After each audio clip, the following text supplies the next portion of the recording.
Hey, hi guys, welcome to the channel. In this video I'm going to show you how to delete Instagram account permanently. So you can follow these same steps in your mobile phone also. First, I'll be providing you a link in description. Click on it, and after that you have to select this option, delete your account.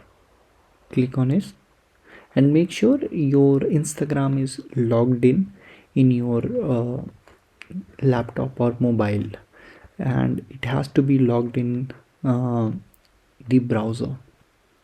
So here you can see I'm logged in with this account, which is called Cryptrove.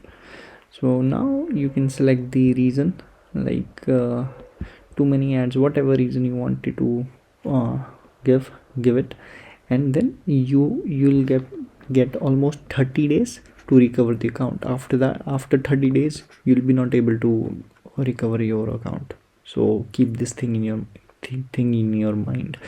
Now write down your password and click on delete your account.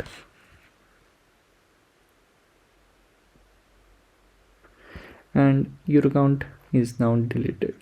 So if you go back to your Instagram and reload the page, you'll be automatically logged out.